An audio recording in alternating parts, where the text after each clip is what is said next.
So as a brief off summary, we're going to be going over the affirmative case. Alright, and time starts now. As the affirmation in today's debate, we strongly affirm the resolution presented as today. Resolved, the United States federal government should nationalize internet service providers. Now, let's go into the plan text. I'm going to be reading this really slow. It's really long. The United States federal government will nationalize AT&T and Comcast and will merge them into a government corporation run by the FCC.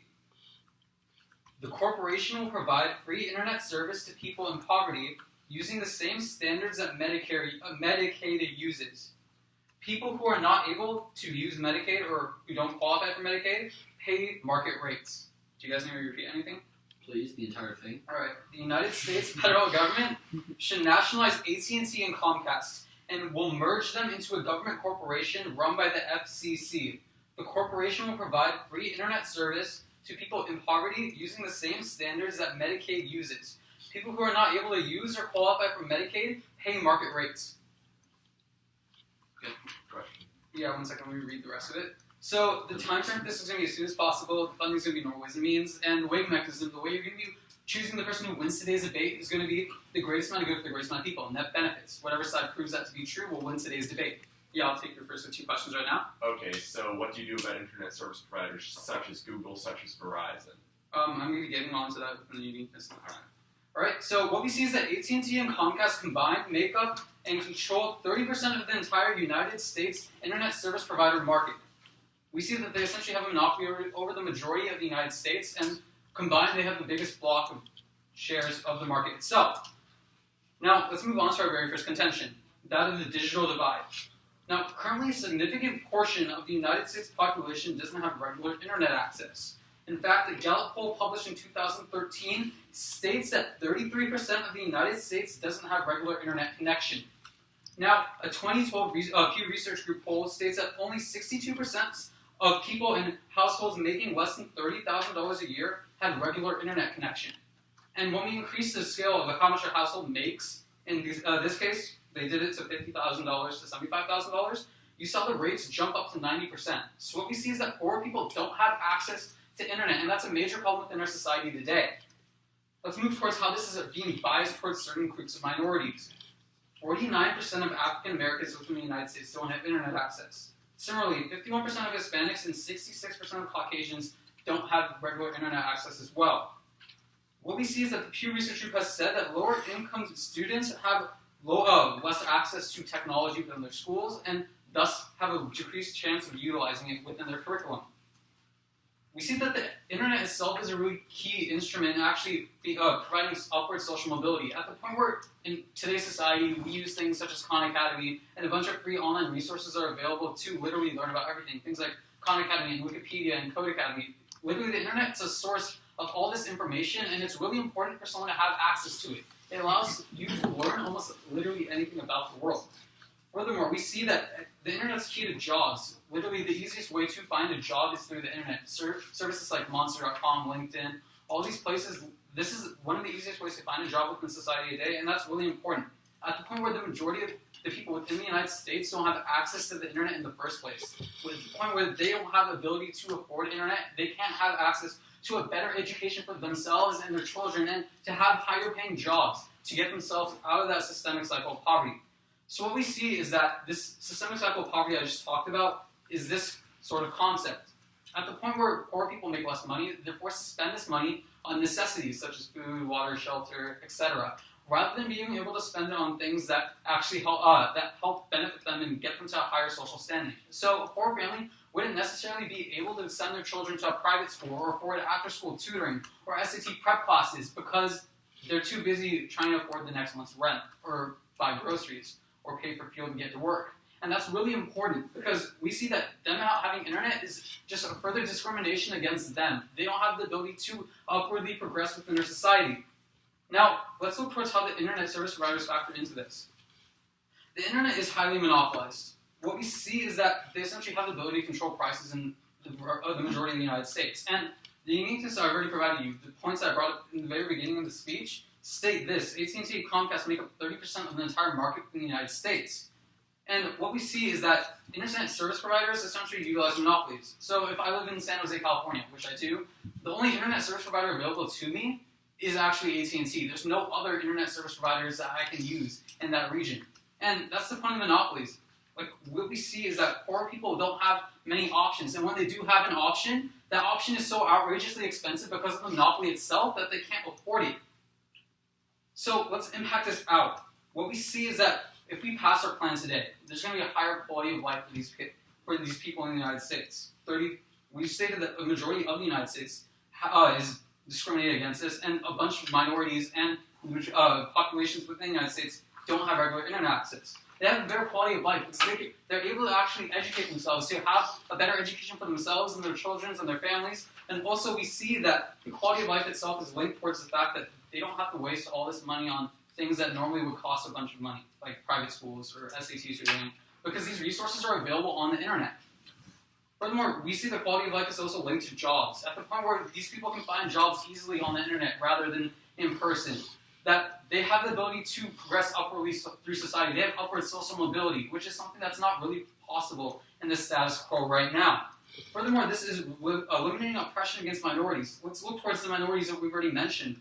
49% of African Americans don't have internet access, and 51% of Hispanics don't as well. So what we see is that these minorities, which are comprised of a significant portion of the United States population, don't have access to these utilities. And the fact is that by them not having access to this puts them at a greater disadvantage within society. Their children are more disadvantaged societally and economically than any of us in this room today. Now let's move on to the point of the economy. At the point where we're giving the ability for people to find jobs easily through the internet, you're allowing them to actually create a small stimulus within the economy itself. So what we see is that by actually allowing them to have internet access, this means that these poor minorities actually have the ability to go out and get jobs, and using that money they get from jobs, they can go spend in other industries, which creates an upward economic spiral. So for the following reasons, I strongly urge a vote for the affirmation of today's debate. Okay. Great. So the order is going to be the counterplan first, and then we'll go into our disadvantages and the affirmative case. Can you choose line? It depends on how you flow.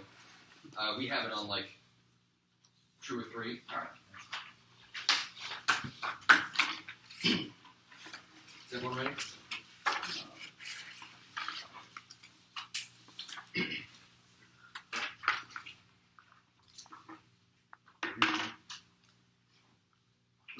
You guys are good. All right.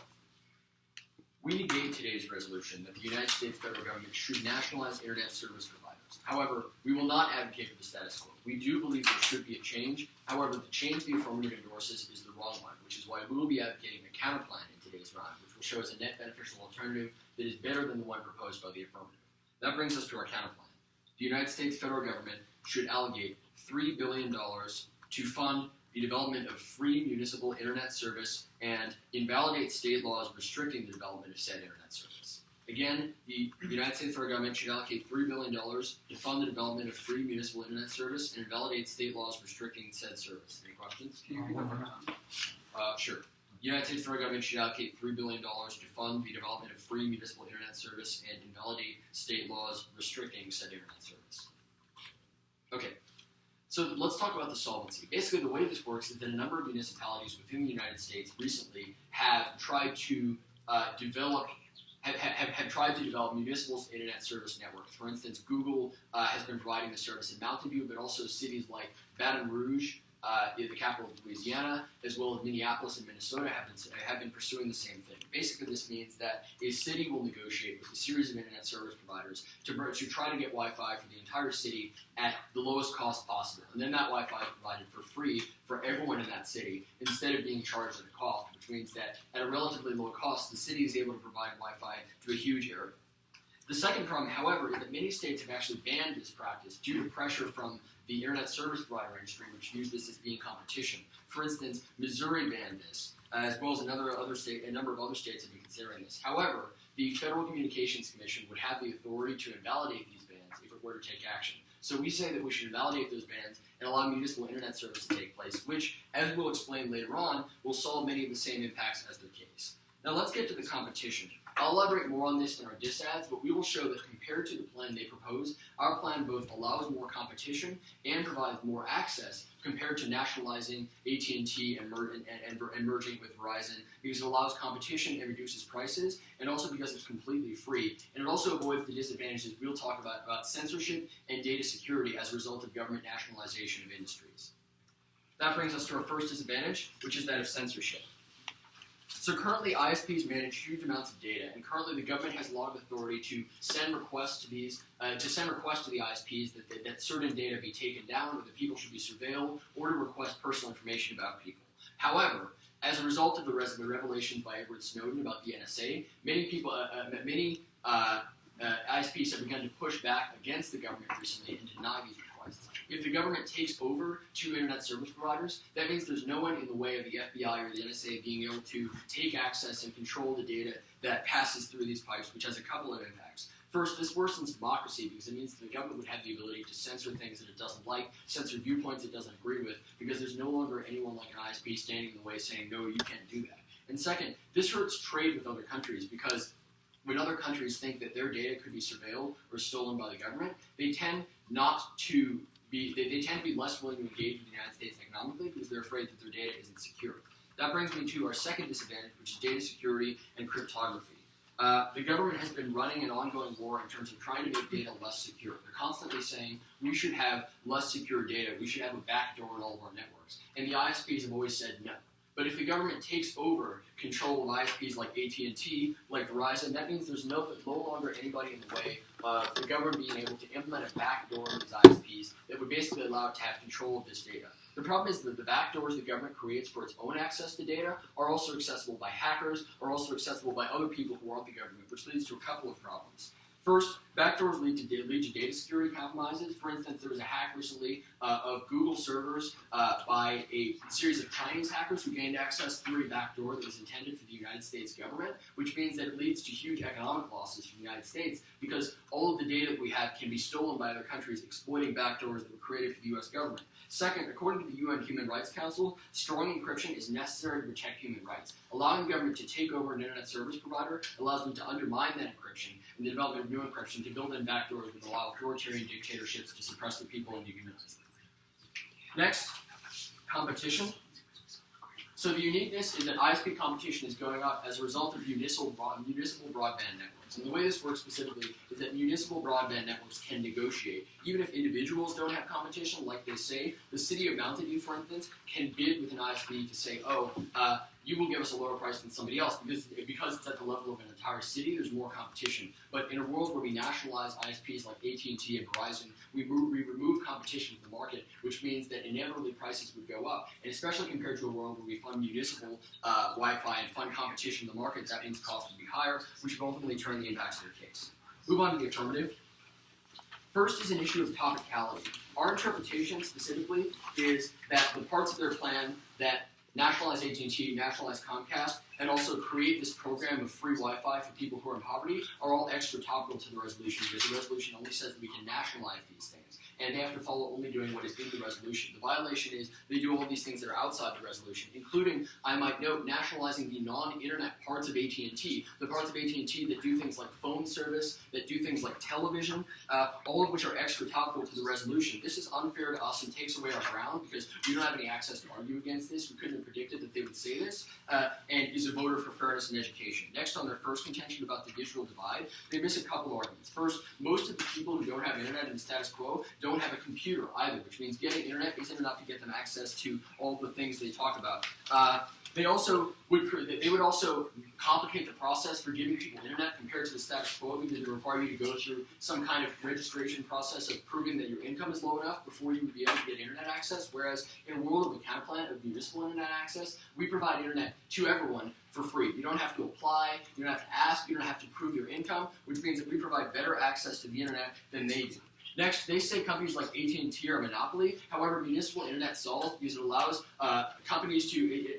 it allows municipalities to bid for whoever will give them the lowest price. It's ultimately a better plan to go for the affirmation. The app is actually the negation. The app is actually topical. We have a better way of solving, and we also have issues of government censorship that they will not be able to solve.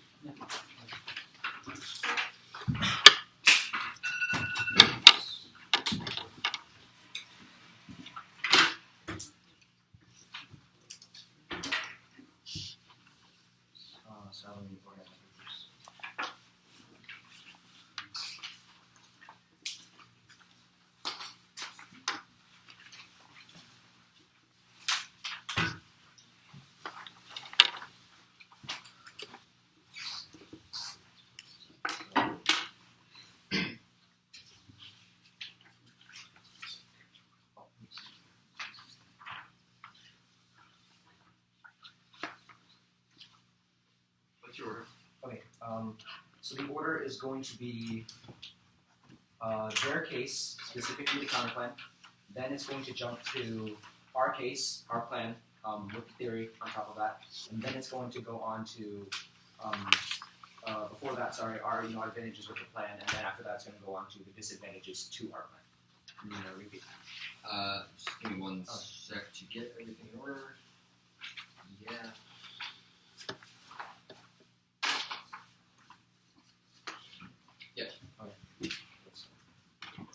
So judges, one of the biggest issues in this debate is going to be basically the counterplan versus the plan debate, and which one solves for the impacts of the harms and the uniqueness right now. Now let's go on to their counterplan. Essentially, they're going to allocate, the USFG is going to allocate $3 billion to fund the development of the municipal, basically internet providers that basically provide these things for free to people no matter what. So let's start with a couple problems of the counterplan. One, they don't give you enough arguments as to how this is specifically going to work. Now they just they tell you that they're going to provide internet for free, but they don't give you specific solvency on how this is going to work. Additionally, I'd like to mention that $3 billion is just not enough in general. You can look to the argument.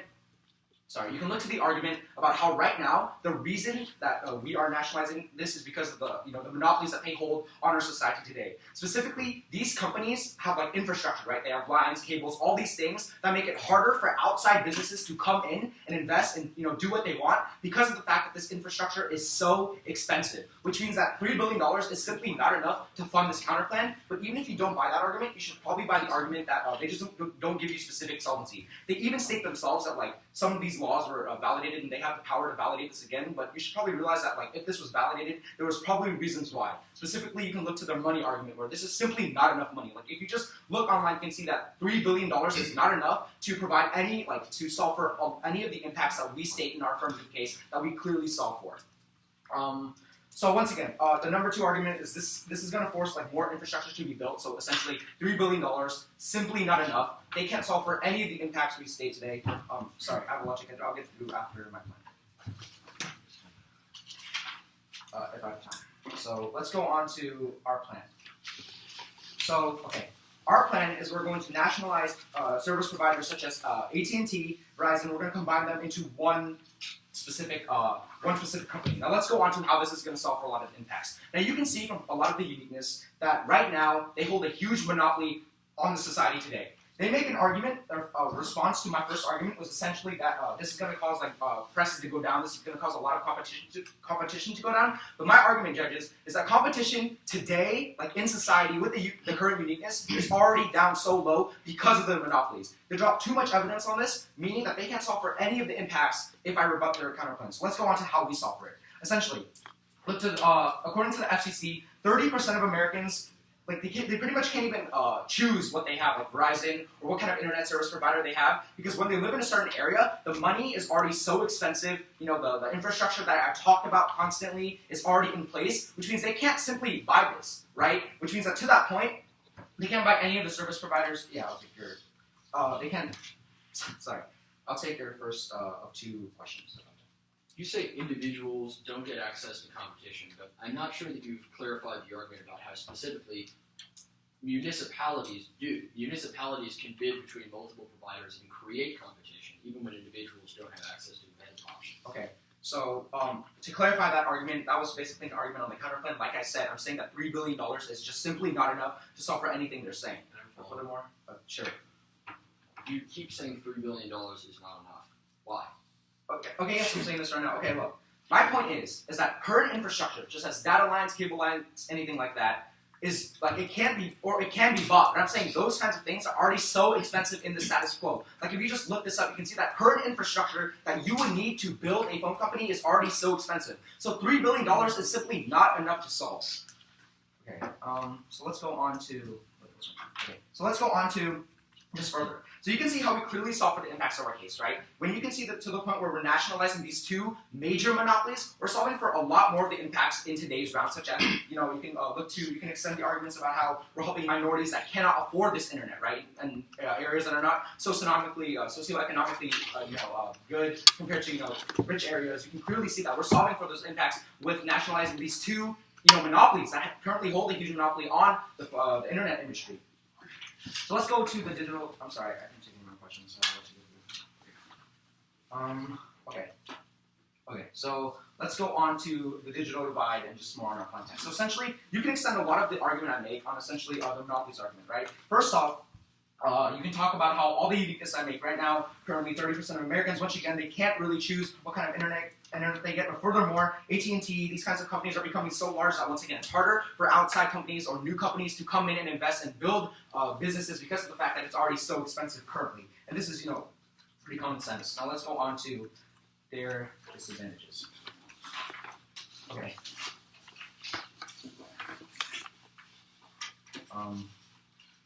Okay.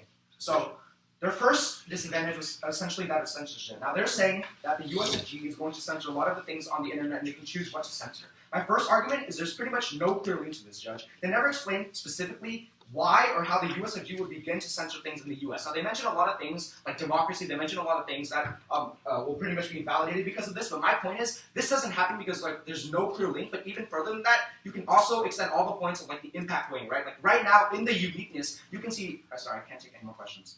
Oh no, he's taking any more questions, sorry. But you can also see that right now in the uniqueness, people are currently not able to buy internet, which means that because you can see clear evidence in the status quo right now that people can't buy the internet, it's a prerequisite to any of their case because of the fact that just clear evidence says that right now they don't have access to internet. So any of the democracy arguments is further more applied onto our case because people just don't have access to internet. Let's go on their data security case. So basically they're saying that cryptographical research exists outside of ISPs right now. You can look to Apple as an example of this, and you can also look to data security isn't necessarily harmed by our plain text. They don't give you a clear link of once again how data security is a direct disadvantage to this, but you can also see that essentially they say that the government has backdoors into the internet networks. I'm just going to say that this is false right now. This cannot be hacked. Things that they're saying can be hacked cannot be hacked. In 2012, an AT&T technician found an NSA wiretap in the physical network itself. They cannot hack, and there's no proof of this, which means this data security argument completely falls short. So let's go, in my last 20 seconds, I'd just like to crystallize. So right now, you can see that because of the uniqueness, all the evidence that we state in the status quo, you have to prefer this. Because their solvency, their counterplan has absolutely no solvency whatsoever because of the amount of money that they clearly provide. So if we take out the two disadvantages and their counterplan, they have no unique offense on this round whatsoever, so you should be voting for the affirmative team today. Thank you.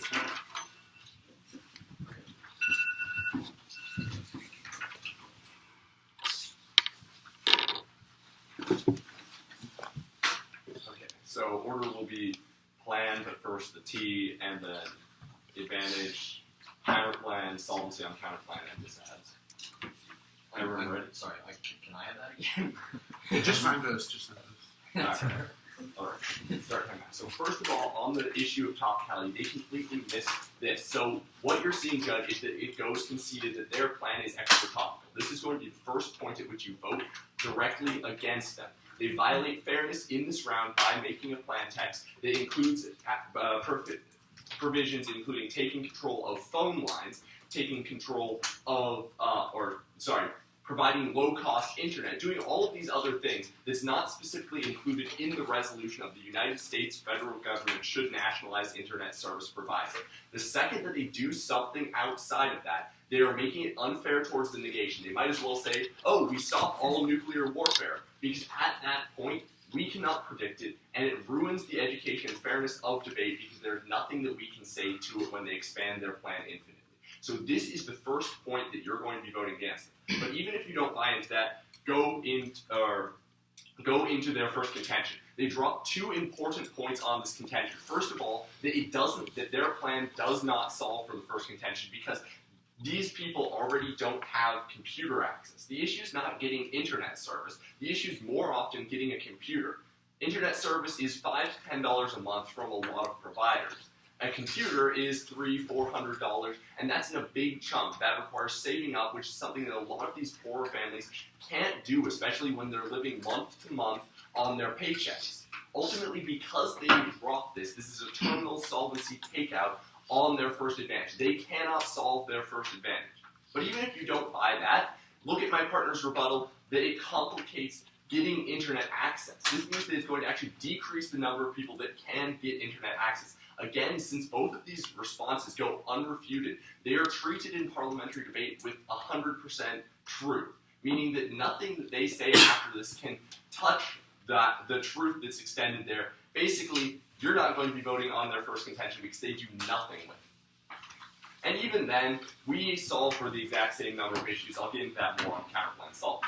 So going on to the counterplan. Their first response to the counterplan is that we have no arguments as to how this specifically would work. This is a really vague argumentation and ultimately is not practical. What do they want us to do? Specifically say these cities would likely institute a municipal system and then that's going to solve for everything.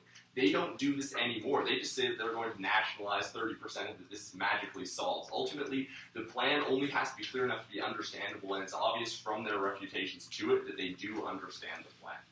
The second part of it that they say is that $3 billion is not enough. Now, the crucial misunderstanding that they make is that internet service in cities, and specifically the lines for that, are already free to any service provider in the area. Right now, competition prevents other service providers from getting a share because they can't get a foothold. But when we have the municipalities negotiating for these contracts, they don't need new hardware. They don't need new lines. They just need a contract. They need to bring in another company with that money up front to use the hardware. So ultimately, we would still have solvency there. Furthermore, they dropped an important part in the solvency about the current issue being that these municipalities can't actually do this, that state laws block them from bringing in other internet service providers having municipal internet service. Because they dropped this means that no matter what, we're going to have solvency because the FCC can invalidate these bans. When it invalidates these bans, towns, cities will have municipal service, and that will decrease the cost and make free internet more widely available. Going on to the disadvantage.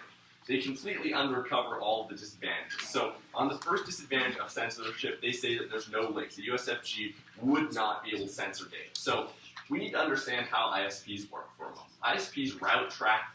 Now, in routing traffic, that means that they have the ability to take down websites. They have the ability to block websites. When you give all of this power to the government, first of all, could use it without permission, and second of all, has the ability to block websites. Now, look to currently, the government can file, or companies can file DMCA takedown requests to take down files, to require ISPs to block a file to take down that website. That's an example of where censorship could happen if the government instead wants to use that to, stop a scandal from leaking out. Watergate is a great example of where government might just decide, oh, we don't want people to be talking about that, and they would block it.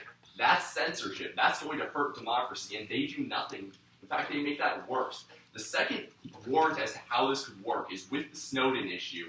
Several ISPs were actually told to take down the websites or to block the websites by the government. When the government did this, that most of the ISPs took the government to court and refused to immediately take it down. But if the government owns the internet service provider, the government can just take it down. No need to even let people know what they're taking down. Ultimately, this is going to be detrimental. This is going to be censoring information, and this is going to decrease the amount of information available to the American citizen, ruining democracy. Furthermore, that they say having internet is a prerequisite. This is really a silly argument because still a huge majority of people have access to the internet in some form or another, so you're still impacting 80% of the population. Plus, the counterplan is able to solve the problem of not having enough internet access without having this disadvantage.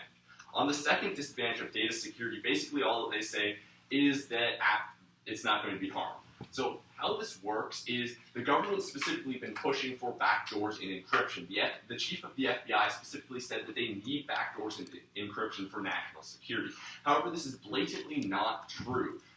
Of all the cases prosecuted in the United States, 0.04% of those are hindered by data encryption. Tiny percent of cases, most of those are just like burglaries and trying to get information off of someone's phone. It's not going to hinder the investigator. But when the government has access to controlling the ISPs, they can block encrypted traffic. What this does is it means that an executive order could force backdoors into encryption, which would violate the data standards, which would make it unsafe for other companies to be conducting trade in the United States. This pushes other companies out. This makes other companies take their business overseas. Is going to hurt the economy and is going to have an overall negative effect on the U.S. Furthermore, the UN says that it's key to human rights to have strong encryption, so you're going to be preferring human rights. Last, on our third disadvantage, they completely concede that we create more competition with municipal companies. This means that ultimately, no matter what, we're going to be solving for the entire case. Great. So the order is going to be... Okay. Yeah, it's just going to be, I'm going to give an LOR on the new sheet, explanation of blah, blah, blah, blah. Good? How many issues you have? 4, I think. Alright. And Oh, so you want me to post on a new paper? new sheet would be best, yeah. Is that all good? Yeah. So look, I'm going to start my speech with an explanation of kind of one of the burdens or one of the rules of this debate event we do, parliamentary debate, and that is to do with dropped arguments. In parliamentary debate, you have the burden to respond to the arguments that the other side brings up. And if you don't respond to those arguments, then you, as a judge, have to conclude that those arguments are true. In this case, for instance, we made an argument that their plan does not follow the resolution because in addition to nationalizing internet service, we would also nationalize things like phone service, fax, television, all of the other non-Wi-Fi, non-internet-related things that companies like AT&T and Verizon do. That argument was conceded. It was dropped. There was no answer to that argument. This means that even if you think personally as a judge that this argument is untrue, you have to vote for this argument because it's an argument that the other side has conceded. And according to the rules of parliamentary debate, arguments that are dropped by one side are true. Now the reason for this is a matter of fairness because we will give a speech and then they will speak last. So for instance, if they, for instance, if I made an argument and then they drop that argument and then we say this argument is dropped, they can't just get up in their next speech and say, oh, we're going to answer this argument now because we don't get a speech after that to answer what they're talking about. That means any new responses they make to the issue of extra topicality would be completely new. And we will call a point of order on any of those responses because according to the rules, they're not allowed to make any new responses to those arguments. That brings me to my first voter issue, which is that of extra topicality. So in parliamentary debate, the app has the burden to prove that the resolution and only the resolution is true to their plain text. The plain text has to encompass only things that are within the resolution. And the resolution says the USFG should nationalize internet service providers. It doesn't say nationalize phone companies. It doesn't say nationalize television service. And yet they nationalize the entire company of AT&T, the entire company of Verizon. These are two companies that do many, many, many other things that have nothing to do with internet service, that have nothing to do with what the affirmative is supposed to be talking about. This is an issue of fairness for us because we are relying on knowing what kinds of, we're relying on being able to know what is their plain text going to be. And we expect their plain text to be only about internet service providers. So when they come in with a plain text that deals with not only internet service providers, but also everything else that a huge company like AT&T does, then that is unfair to us and denies us ground. And that is why, according to the rules of parliamentary debate, it's a voting issue. It's a burden of the affirmative to prove that they follow the resolution, and they fail that most basic burden. But most importantly, you look to the fact that this argument is dropped. This means even if they get up in their next speech and provide a great, amazing series of answers as to why they really do follow the resolution and why you shouldn't vote down on this issue, the fact is they made those responses too late.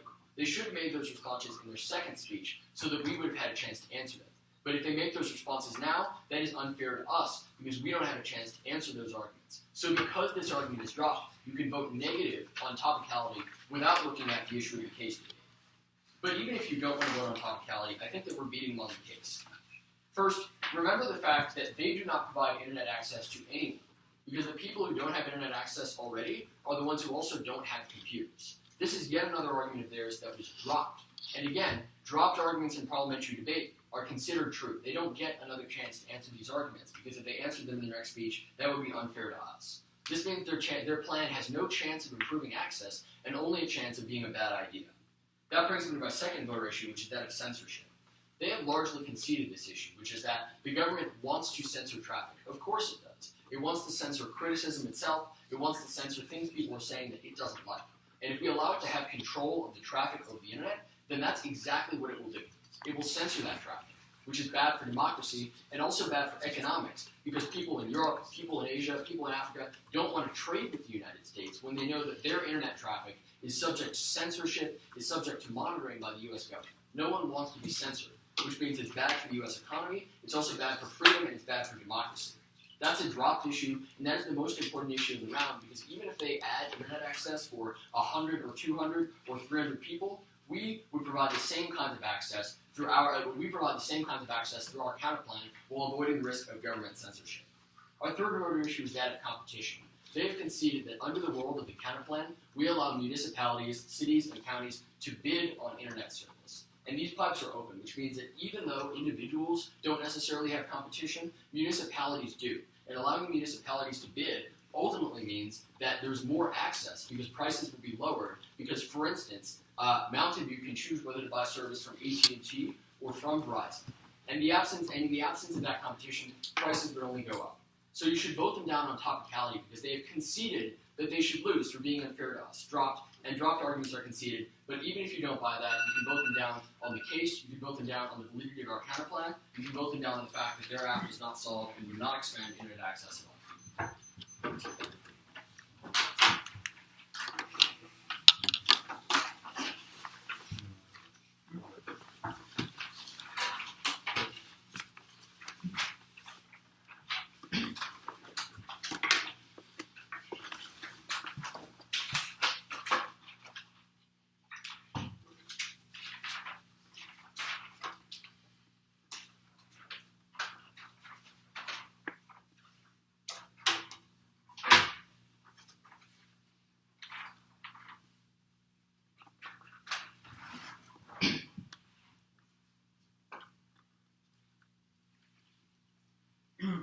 So as a brief thoughts on roadmap, we're going to be going over your voter issues, addressing them, crystallizing some key issues in today's debate, and showing to you how the affirmation is clearly winning in today's debate. Before we begin, I'd like to thank our opponents and judges for making this possible. So far, it's been really fun.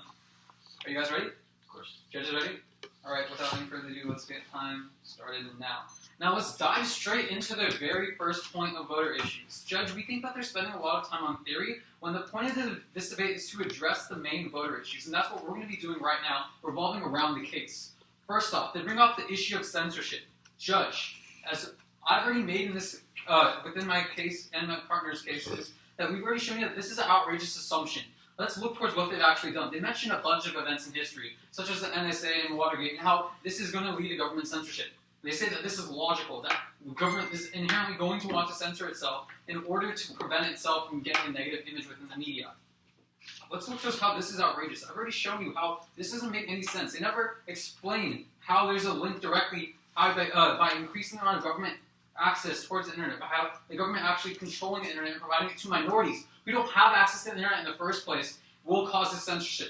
Furthermore, minorities at this point right now are living such a terrible life. They don't have access to the internet. They don't have access to jobs and education. And the point is that internet access allows them to actually utilize these things, which lets them have a more prosperous life. The third point is that of competition. And they say that their context causes more competition. They essentially say that providing $3 billion to fund this municipal idea of creating ISPs is going to work and create more competition. Judge, look towards our plan text. We literally state within one of the portions of it that if those who do not qualify under Medicare, they will pay market rates. So whatever the market rate is, in this case, whatever the other ISPs, other competitions are, that's what a person has to pay underneath the same plan text. So what we're saying is that our plan text itself incentivizes. One second. I'm sorry. So points of order in parliamentary debate are for new arguments brought up in the final speech. As I said during my LOR, the argument about competition was dropped during their second affirmative speech, which means all of these new arguments about how people would pay the market rate, which means that there actually would be competition, are completely new arguments, which is unfair to us because we don't get a speech to address all the points that they're bringing up in their final speech, and thus you should disallow these points. I have 15 seconds to respond. Yes. So in my very first speech, I explicitly stated You don't have to run your time. All right. So yeah, in the very first speech, I explicitly stated my plan text and showed you what the plan text stated, and I've even repeated it multiple times. I've literally shown you that one of the portions of the plan literally states that. So one of the portions of the plan literally states that if you cannot afford this and you don't qualify for Medicare, you will pay market rates. This was conceded by them. They literally acknowledge our plan's existence, and therefore you should still consider this argument in today's debate. Now let's move on to the next point. They state that their CP should be preferred. Their counterplan should be preferred over all our plan offered in today's debate. Now what my partner comes up here and does is that he literally shows you that there's not enough money. It won't solve for the issues at hand. We bring up the problem of infrastructure. We've literally shown you that infrastructure right now costs too much money. The infrastructure needed to institute internet access throughout the entirety of the United States costs way too much money, more than the money that they've allocated for this action. Judge, look towards what we're doing. We're using pre-existing infrastructure, and we're improving on the infrastructure by having the government own the company itself. We're not wasting money on creating new infrastructure when already existing infrastructure exists within the world right now. We're not being superfluous with the government's budget. We're not wasting money in the status quo, which they're trying to do. Next off, let's look at their two disadvantages, which is pretty much the entire offense on our plan. If you look towards the issue of data security, me and my partner have already shown you how hacking is not possible in today's world. Literally, we've shown you how infrastructure, they literally say that there's government backdoors into this, but we see that the government utilizes physical wiretaps to tap into these infrastructures. In the case of 2012, an AT&T technician found an NSA wiretap within the AT&T physical network. We're not having a non-physical, a non-tangible access point into the government's networks. What we're showing you is that they literally have no proof towards this. We're showing you that everything exists for the internet in physicality. You can't hack the infrastructure itself via the internet. Now, let's move on to our voter issues. The most important voter issue in today's debate is going to be that of the digital divide. They essentially conceded all the points that we're bringing up. We're trying to solve for the minorities in today's debates. The 49% of African Americans that don't have internet access, the 51% of the Hispanics that don't have it, and 66% of the Caucasians that don't as well. The majority of the United States doesn't have regular internet access, and what we're showing you is that regular internet access is key to having education and jobs. Now, what we're showing you is that by giving these minorities and the majority of the U.S. population access to these key issues, to the internet itself, it allows them to have the ability to pursue a job, to actually further their education without having the pressures of a socio-economic disadvantage against them. Next up, let's look towards the point of monopolies. I already brought up the point about infrastructure and how the monopolies already have a pre-existing infrastructure. So it's probably the smartest solution for us right now to use that infrastructure rather than creating an entirely new one, which the plan text advocates for. Furthermore, monopolies literally make it impossible for them to compete within the status quo. We're showing you how by taking one of the largest monopolies, which controls 40% of the market rate, we're essentially incentivizing competition at a greater scale. We're incentivizing competition throughout the entirety of the United States, which they don't necessarily do within their plan text. Now, let's move on to the way that we weighted it around. So, in my very first speech, I said that this will be weighted on net benefits. If you look towards the basic issues, we're showing you that we solve for oppression. We're solving for the minorities that get targeted by this. We're solving for the fact that these people don't have economic opportunities. We solve for the fact that they don't have jobs. And by providing them internet access that will have jobs. We solve for poverty by providing them jobs. We show why these are the most important issues in today's debate, and that's why we should be preferring the affirmation over the negation in today's debate round. Thank you. Good job, guys. Good job.